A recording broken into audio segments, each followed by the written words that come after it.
इस समय की बात करें तो दिल्ली एनसीआर समेत एक बड़े इलाके में धुंध छाई हुई है और ये धुंध ऐसा नहीं है कि जाड़ों की धुंध है, ये धुंध प्रदूषण की धुंध है और इससे ऐसा हो रहा है कि सूरज की रोशनी भी नीचे नहीं पहुंच रही है। एक तरफ प्रदूषण की मार, दूसरी तरफ सूरज की रोशनी भी नहीं पहुंच रही, तीसरी तरफ कोरोना की मार। ये तीनों संकट एक साथ आ खड़े हुए हैं। आखिरकार इसका हमारी हड्डियों पर क्या असर पड़ रहा है? किस तरीके की दिक्कत पैदा हो सकती है? इस पर बातचीत करने के लिए हमारे साथ हैं डॉक्टर राहुल खरे, जो कि आरएमएल के डॉक्टर हैं। आइए उन्हीं से बात करते हैं। डॉक्टर राहुल, आपका न्यूज स्टेशन में स्वागत है। धन्यवाद, शुक्रिया। सर, इस समय की अगर हम बात करें तो हड्डी रोग किस तरीके से प्रभावित कर सकता है? क्योंकि 3 चीजें हैं। एक तरीके से हमने सुना है कि धूप बड़ी फायदेमंद होती है। तो एक तो हम जानना चाहेंगे कि धूप कितनी फायदेमंद है, प्लस इस समय की स्थितियां क्या असर डाल रही हैं? धूप जो है वो हमारे स्किन से जहाँ तक हड्डियों का सवाल है तो विटामिन डी का निर्माण करती है। विटामिन डी एक बहुत ही इम्पोर्टेंट विटामिन है हमारे शरीर में जिसकी ज़रूरत होती है और वो हमें धूप से मिलता है। धूप जब हमारी स्किन में पड़ती है, जब हमारी त्वचा पे पड़ती है तो वो विटामिन डी का निर्माण होता है और वो बहुत ही इम्पोर्टेंट विटामिन है जिससे कि हमारा कैल्शियम जो है वो एब्जॉर्ब होता है शरीर के अंदर और भी उसके बहुत सारे फंक्शंस होते हैं। तो अगर धूप किसी को नहीं मिले, जैसे कि अब की बात करी थी, धुंध की बात करी थी, तो अब जैसे कोरोना जब शुरू हुआ तो लॉकडाउन हो गया, लोग अपने घरों के अंदर रहे, बाहर नहीं निकले। तब तो गर्मियों का मौसम भी था, धूप भी बहुत होती थी, लेकिन लोगों को धूप नहीं मिला। अभी भी लोग अब तो सर्दियां शुरू होने वाली हैं और काफ़ी लोग, काफ़ी हद तक लोग वर्क फ्रॉम होम कर रहे हैं, तो भी वो बाहर नहीं निकल रहे हैं, तो उनको धूप नहीं मिल पा रही है। तो उससे क्या हो रहा है, उससे जो विटामिन डी जो बनना चाहिए वो नहीं बन पा रहा है और लोगों को विटामिन डी की डिफिशियंसी हो रही है, विटामिन डी की कमी हो रही है शरीर में। सर, जैसे आप बता रहे हैं विटामिन डी की हम बात करते हैं, तो ये नेचर में उपलब्ध चीज है? यानी सूरज जो है आपकी स्किन पर रिएक्शन करता है और उसके बाद ये बनता है? एक तो ये तरीका हो गया। कुछ लोग विटामिन हाँ डी की जी। गोलियां ले लेते हैं या दवा भी होती है, तो हाँ जी, हाँ। ये जरा कुछ समझाइए खाद्य कर दीजिए। पदार्थों में जो हम खाना खाते हैं, उसमें भी थोड़ा बहुत रहता है, लेकिन बहुत ज़्यादा नहीं मिल पाता है। जैसे सी फूड है, सी फिशेज़ हैं, उनमें हमें विटामिन डी मिल सकता है। जो हम अंडा खाते हैं, उसमें जो पीला वाला भाग होता है, उसमें थोड़ा-सा विटामिन डी मिल पाता है। लेकिन ज़्यादातर जो है वो हमारी स्किन बनाती है, धूप की वजह से। अब क्योंकि इतने लोगों में डेफ़िशिएंसी हो जाती है और अगर वो किसी कारण से धूप से नहीं बन पा रही है विटामिन डी, तो फिर हम लोग उनको विटामिन डी के सप्लीमेंट्स दे देते हैं, जो कि कई फॉर्म्स में होते हैं। वो टैबलेट्स भी होती हैं, कैप्सूल भी होते हैं, इंजेक्शन भी होते हैं, बच्चों के लिए सिरप्स भी होते हैं। इस तरीके से हम वो कमी जो है उसका वो पूरा हो जाता है विटामिन डी। सर, एक तो ये हो गया विटामिन डी की। जब हम बात करते हैं, अगर डिफिशियंसी है तो क्या-क्या दिक्कतें पैदा हो जाएंगी? कैसे पता चलेगा डिफिशियंसी है आपके अंदर? पेशेंट को तो पता नहीं चलेगा। पेशेंट को हो सकता है कि क्योंकि देखिए विटामिन डी का जो मेन काम है वो है कैल्शियम को एब्ज़ॉर्ब करना। जो भी हम खाने में कैल्शियम खाते हैं, जो खाने में कैल्शियम होता है, जब हमारे पेट में पहुँचता है, तो उसमें से वो एब्ज़ॉर्ब नहीं हो पाएगा अगर विटामिन डी नहीं है शरीर में। अगर विटामिन डी की मात्रा पर्याप्त है, तो फिर वो कैल्शियम जो है वो हमारे शरीर के अंदर एब्ज़ॉर्ब हो जाएगा। फिर वो कैल्शियम हर जगह इस्तेमाल होगा, ज़्यादातर हड्डियों को मजबूत करने के लिए इस्तेमाल होता है, तो वो वहाँ यूज़ हो जाएगा। अगर किसी में विटामिन डी की कमी हो जाती है, तो धीरे-धीरे करके, क्योंकि उनमें कैल्शियम एब्ज़ॉर्ब हो नहीं पा रहा है, तो उनको धीरे-धीरे करके हड्डियाँ कमज़ोर हो जाती हैं, तो हड्डियों में दर्द होता है। जैसे आम तौर से कमर में दर्द होने लग जाता है। तरह-तरह के दर्द और भी हो सकते हैं, मांसपेशियों के दर्द हो सकते हैं, जोड़ों में भी दर्द हो सकता है। ये सब चीज़ें हो सकती हैं। तो सर, जैसे विटामिन डी की जब डेफिशिएंसी हो जाती है बहुत ज़्यादा, तो पता ऐसे ही चलेगा? मतलब आपके जोड़ों में दर्द हो रहा है, हाथ-पाँव में दर्द हो रहा है। बहुत से लोग ऐसे लोगों के पास पहुँच जाते हैं जो उनका अलग तरीके से इलाज करने लगते हैं और पता ही नहीं चलता है उनको हुआ क्या, और बाद में जब हड्डी टूट जाती है तब पता चलता है। तो हाँ यानी जी। कोई और तरीका नहीं है जिसमें वो जान पाए?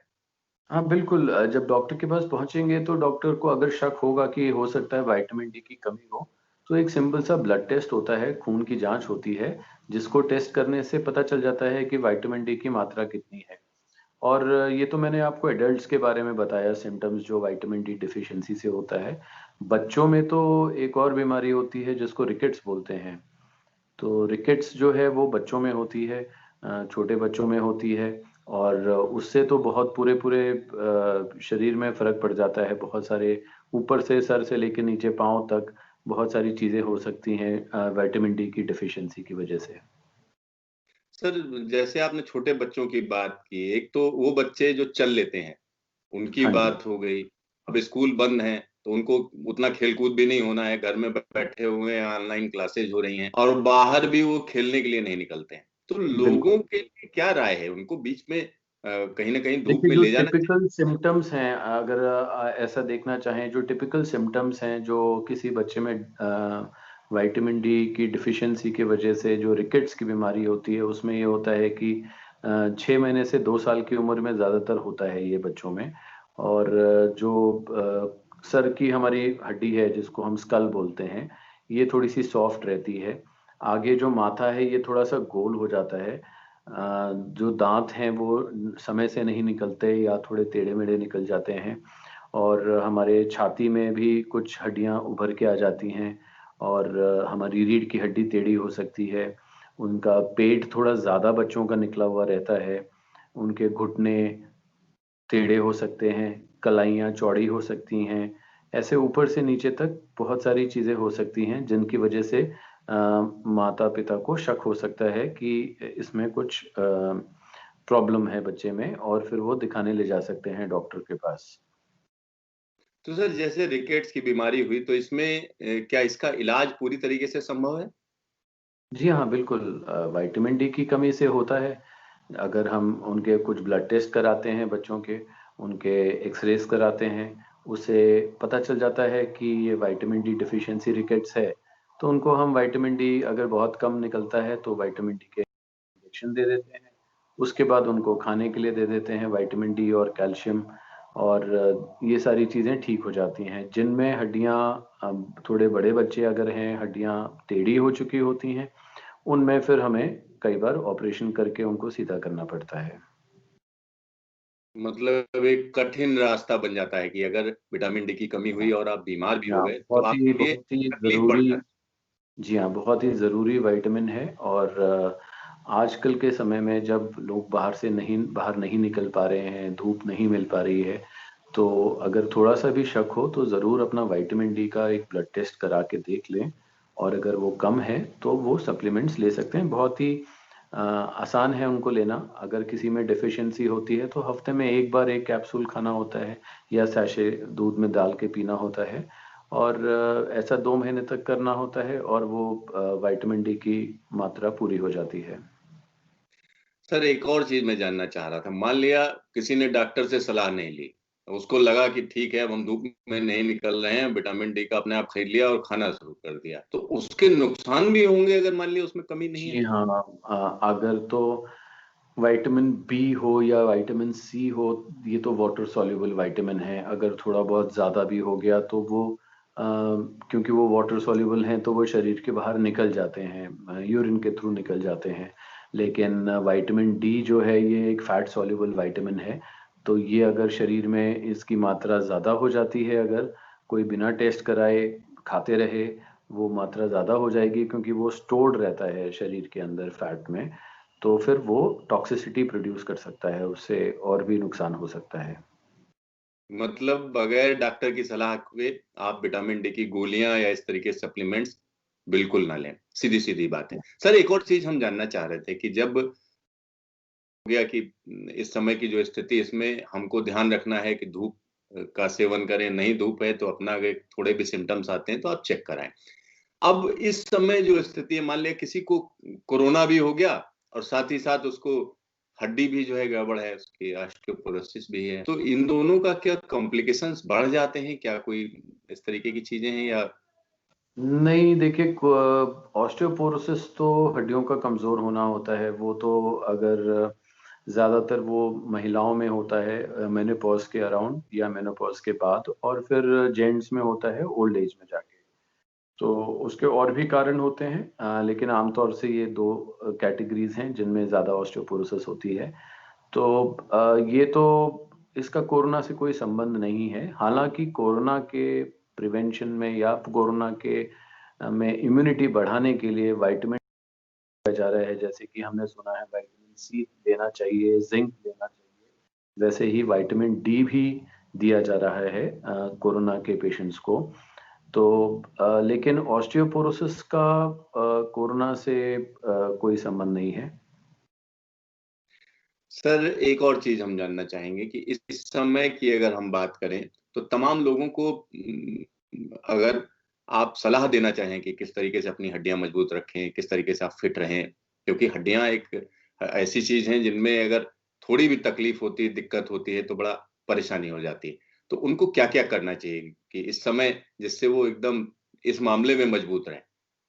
हाँ जी, देखिए घर के अंदर अगर सचमुच में घर के अंदर है, वर्क फ्रॉम होम चल भी रहा है, तो भी आप बालकनी में अपनी छत पे जाके आधा घंटा अगर रोज़ धूप में रह लें 11 बजे से 1 बजे के बीच में, तो वो उस दिन के लिए पर्याप्त मात्रा में विटामिन डी बन जाता है। तो अगर आधा घंटा भी धूप में मिल रह लें तो। अगर वो भी नहीं हो पा रहा है तो सिंपल सा ब्लड टेस्ट कभी करा लें, अगर वो कम निकलता है तो वो टैबलेट्स या कैप्सूल या सैशेज़ के रूप में वो लेके वो पूरा कर सकते हैं। बाकी हड्डियाँ और मसल्स स्ट्रॉन्ग रहें उसके लिए अब घर के अंदर हैं, हर समय तो काम नहीं कर रहे होंगे, समय भी मिल रहा होगा, तो एक्सरसाइज़ेज़ करें। अपना कुछ वेट्स कर लें या योगा कर लें, ब्रीथिंग एक्सरसाइज़ेज़ कर लें, इन सब चीज़ों से तो आपके लंग्स भी मज़बूत होंगे और कोरोना में भी मदद मिलेगी। तो डॉक्टर राहुल, मतलब योगा एक यानी बेहतर मेडिसिन है, ये कह सकते हैं कि बिल्कुल, अगर आप योगा बहुत करते हैं तो अच्छी चीज़ है योगा, तो हम लोग भी अपने मरीज़ों को बोलते हैं करने के लिए। योगा सिर्फ़ बोन्स एंड जॉइंट्स और मसल्स के लिए ही नहीं, बाकी ओवरऑल एक्सरसाइज़ बहुत अच्छी है। योगा तो ज़रूर करना चाहिए और बाकी स्टैटिक साइक्लिंग कर लें। बहुत सारी एक्सरसाइज़ेज़ हैं जो कोई भी इंसान घर पे भी कर सकता है। अपनी डाइट का ख़्याल रखें, अगर विटामिन डी ठीक भी है, तो भी कैल्शियम रिच डाइट लें, प्रोटीन्स लें। इन सब चीज़ों से भी आपकी इम्यूनिटी भी बढ़ेगी और आपकी बोन्स एंड जॉइंट्स ठीक रहेंगे। सर, एक जैसे आपने कहा कैल्शियम रिच डाइट की बात आपने की, तो कैल्शियम रिच डाइट में क्या-क्या चीज़ें आती हैं? अगर कोई व्यक्ति चाहता है कि भई आप उसकी हड्डियाँ भी मजबूत रहें, सारी चीज़ें ठीक रहें, तो कैल्शियम रिच डाइट में क्या खाएँ? केले खा सकते हैं, अंडे।